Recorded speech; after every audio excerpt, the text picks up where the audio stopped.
Hey, what's up, guys? It's BRZ 520 again. I apologize for the long wait. I know I haven't uploaded a video in like almost 2 months, but have a lot going on in my personal life and everything, so I at least wanted to give you guys an update on what I have done in the car as far as little things, and kind of give you guys a little bit of a update as well as far as the future upgrades that I want to go ahead and get for the car. But in any case, I did pick up one of these sweet little guys. It's a 2016 Toyota 4Runner.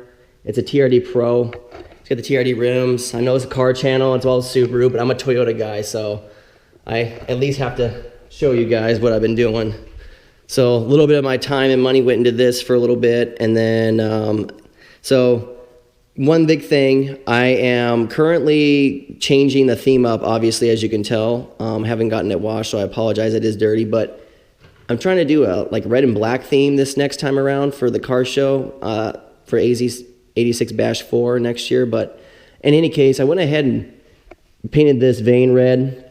It's just Plasti Dip. That stuff works really, really well. The black one before was Plasti Dipped. And then, of course, back in front, I got new vinyl overlays. So I got the glossy red with the glossy back black. And then before, I had the flat black stars with the glossy background. So a little bit of a difference. And then, of course, the rims, I went ahead and did a line of red around them just to make them pop a little bit. With the Inkies, it's a little bit of a, I don't know if you guys can see it, but there's a little bit of an edge, like a lump. So it's rounded, and this tape is like flat. So what I did is I just stuck it along the inside of the rim. I'm not sure once I go bigger tires in the back if they're going to be able to fit. But in any case, for right now, I think it's cool. And I know that they're going to fall off once I get my tires, changed and whatever. So $25. Thought it was pretty cool. Also got these red anodized billet aluminum little tire caps. So they're like $2, $3, and then like $3 for shipping. So a total of like $6. So, whatever, $6. It looks pretty cool. And then, of course, the back, got the nice little emblem as well. And then, as far as what is currently going on mechanically, so pretty much what happened is, obviously, I went to the car show. You guys saw my video, last one. And I got back to my house that Sunday. And about 3 or 4 days later, my buddy came to my house, and he so happened to walk past my car in my garage, and he's like, "Hey man, what's going on with your car?" And I said, "What are you saying? What do you mean?" He goes, you got something leaking. So I went ahead and got underneath the car, and needless to say, it was oil.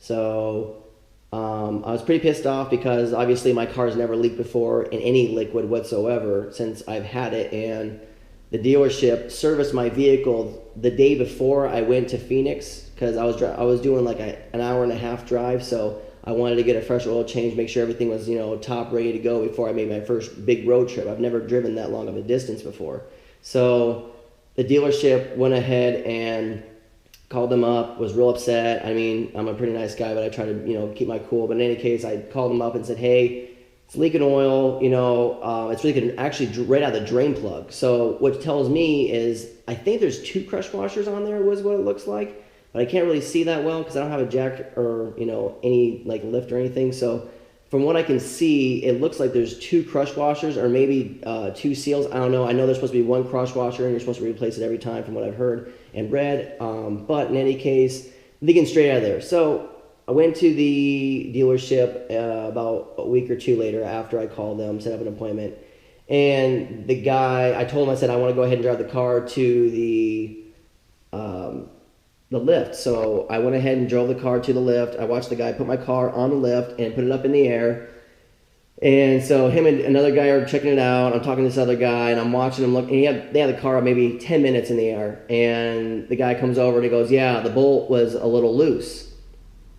And I'm thinking, that's funny because when I had my dad look at it, and he went underneath there and torqued it pretty hard. He's like, "Yeah," he goes, "it's already torqued hard enough." He goes, if anything, there's a chance that they could, strip the threads, or they can, the aluminum pan for the oil. I mean, it's just aluminum; it can break or crack it. So they torqued it even more. I'm just assuming, because I saw them wrenching on it. So now, I went home that day, and side story, went ahead and on the way home was able to race a Dodge Challenger RT10. And needless to say, I smoked them each time. I smoked them in at a 55 pull, a 65 pull, and a 35 pull, and it was pretty bad. But in any case, back to the story. Got back to the house, checked the car was perfect, and again, about 3 to 4 days later, I noticed, and here we are. We're on, I think, day like 12, and look how much oil.